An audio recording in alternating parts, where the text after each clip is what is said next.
growing up. Mm. Nothing. But it's people like John Cromwell, Mboya, Nehusi, David Hines, and that Pat Battersfield and that brood that discovered that there was a thing called the Buxton Anthem. Mhm. So when I did the second edition of Buxton Friendship in Print and Memory, if you're lucky to have the second edition, they have the same date, unfortunately. Mm. But towards the back, I interviewed teacher Ruby Weatherspoon, and she told me how the Buxton Anthem arose. They were in the congregational school talking. Teacher George Young was there, sitting at the piano and writing the music. And teacher Ruby John, teacher Ruby Weatherspoon, and teacher George Young, those are the people that composed the Buxton Anthem. But remember Frederick's, yes, we must. Mhm. The Buxton Scholarship is trust, and now he slumbers in the dust. They were the people that, so I said, oh my goodness, this is a prize. I have to put this down. Yes. I have to put this down, yes. Yeah. And I gave them the credit because it belongs to them. Mhm. But they never claimed it. They Yeah. never claimed it. People do things that are fantastic and don't even realize that they're doing Right. something fresh and new. And we who are aware of it have to make a note of it and let it be known, you know. Yeah. That's how I see life, because Yeah, it helps. the first time I heard the battle song was at Lessons Place. They had a little drama thing there, and they had something about Cotty and somebody courting. And at the end of this thing, they had the battle song like that. Well, where does this song come from? Yes. And Mhm. I used that song as my impetus to do the work. Yes. So we will sing it before Mhm. it's the end of this program. Yes. Thanks so much, Trevor. Yeah. Go ahead. I was just about to add again that I had known nothing about it all the years I grew up and went to school and all of that until those young people came up Mhm. and began to sing it at emancipation sessions. Mhm. Yes, thank you. Yes. When I was doing my research, I interviewed women of Buxton. And then I learned this thing because, and I want you to speak a little bit about it, if you will. Jennifer Lee, Hector Lee's daughter, said that she was born in 1953. And when she was born, these white soldiers used to come and hold her. And the white soldiers were in the village because of you. I cannot imagine a Buxton with white soldiers there. What was that like at the time? Well, The Black Watch. Miss Jennifer is partly partly correct, and I have a connection with her because, in a way, I am responsible for who she is. Okay. Because yes, this is very interesting. I'll come back to the white soldiers. I was in the diocesan youth movement (DYM) attached to St. Augustine's Church, and we wanted to do drama to raise funds and so on. And we sat down and read about 10 British plays, Mhm. and none of them was suitable. None of them was suitable. So I decided to write a play. That's how I came to write my first play, Ooh. because these book plays could work. I mean, the language, the sentiment, the themes, so foreign. And I was not into any of that stuff to brainwash people with British middle class sentiments. So I sat down and wrote a play which I called Prodigal Daughter. Mhm. Prodigal Daughter was a very lively play. It was well received. It was acted and went well. And the leading woman character was Jennifer Lee's mother, Charlotte Hope. And the leading male character was Hector Lee. Mhm. And I think it is that play that brought them together and caused her to be Jennifer Lee. That's where I was born. Now the Black Watch and the other white soldiers, I don't know how they became the Black Watch, but that is the name they had, some of them. They had the Black Watch and they had the other one as well. Anyway, in 1953, there was an election. The People's Progressive Party won that election. I was one of the main people of the People's Progressive Party. And this is another story. I'm sorry it began it so late. And it may give a wrong impression, but at the time the PPP was united, it had Jagan, it had Burnham, it had, well, me, I was younger than the two of them. It had Jagan's wife, it had, who else? I can think of, that is the Gyar man? How about the Gyar man? He was there? Who's that? Gyar. I didn't hear you. The Gyar, he was there?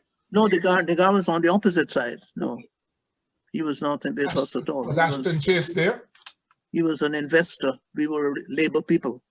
Kwayana. Was like Ashton Chase there? Ashton Chase. Ashton Chase was a good one. leading one. That's quite correct. And others like Van Sertima, the same Dr. Van Sertima's father. Ivan Van Sertima, that does all the research on Africa and Egypt. His father was one of the members, and Ram Karan. Ram Karan has a son now in the PPP or some other place. But those were the names. And that party won the election. Okay. I don't know if we have time for a longer story than you asked, but I did not, I was working. No, you could go ahead, we got time. Yeah. I was one of the young people on the East Coast that looked on at this thing. I was not political. We used to do politics in the village. But then something happened and I began to get a wider interest.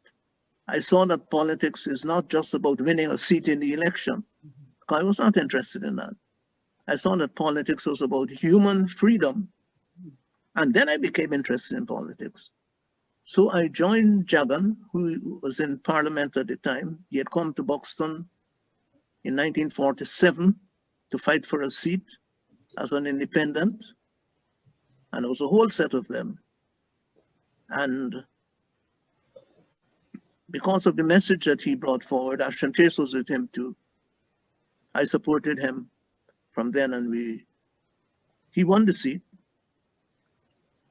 But after some upsets, because they brought in Mr. H.L. Palmer from West Bank.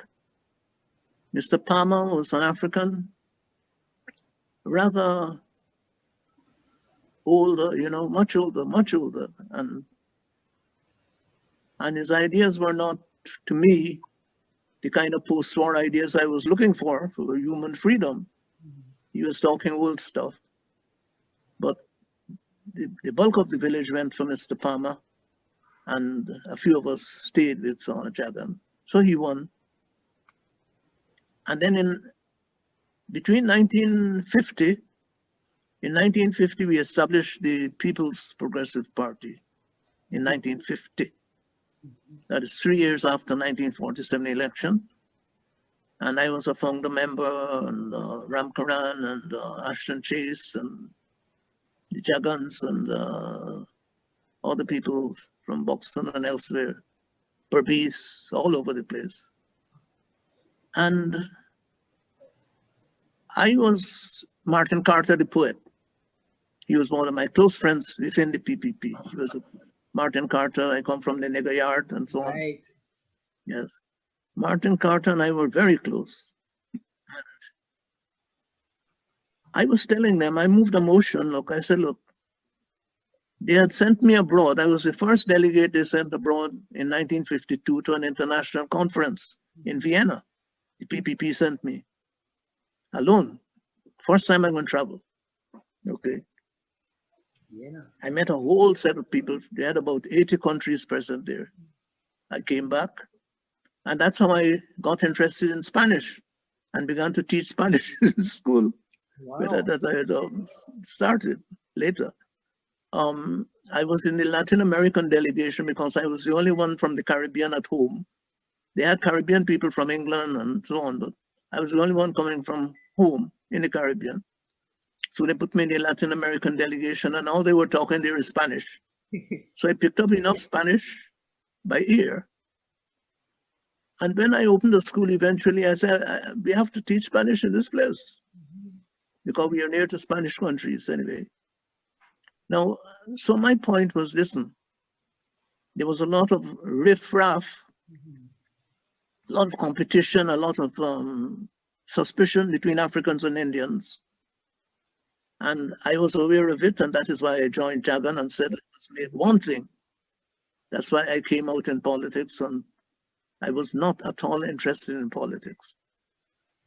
But I told them, I said, look, we can win this election, but I don't think we should win the election because the unity that we have is very frail. It is now starting, it's not firm enough. And if we get any shocks, it's going to be trouble. So let us wait, let us win about 8 seats and go from there and try to unite the country in a proper way, take more time. Both Jagan and Burnham said, no, if we fight him, we fight him to win. So we did win. We did win. But when you look at the victory, it went off as a big victory because we won 24 out of the 36 seats. But when you look at the percentage, the popular vote, all we had was 37% of the popular vote. The turnout was not heavy. We won 51% of the turnout. And the turnout was, I think, 74% or something like that. So, well, I mean, we fought the election, and as you said, they were the two leaders, you know, and we fought to win and did win, but it collapsed. And I can't go into why it collapsed up to now, but it collapsed because the Sugar Estates didn't want it. It's the last party they wanted to win. They didn't expect we would win. It was the only organized party, and it won. And then it began to crack up. So, but after 130 days in the government, they sent the troops from England to throw out the government, to throw the government out, and that is how the Black Watch and the other watches came into the country. Whatever. They had Eusi Kwayana. Mute your phone, whoever that is. various names of regiments. The Welch Fusiliers, yes, the Welch Fusiliers, the Black Watch. Yeah. And as a result of that, I was detained. They didn't like me, my head at all. I was a country boy. And one day, you know, we were ministers. 6 of us became ministers. I didn't beg to become a minister. In fact, I didn't want to run for a seat. I told Jagan, I said, look, I don't want to go in parliament. I'm teaching. I prefer teaching and organizing. Jagan told me, if you're not running, I'm not running. I said, well, what is this for me now? I considered him the best representative of the people in my knowledge. And I didn't want to become responsible for his not running. So I remained quiet and I allowed them to put up my name. Now, this is where that curse word, confounded nonsense, came up. Yes. That's The quite governor an charged. word. Yeah, Larry. Yes, the governor charged 6 of us, made us ministers. And as a minister, you're in charge of a department and various things.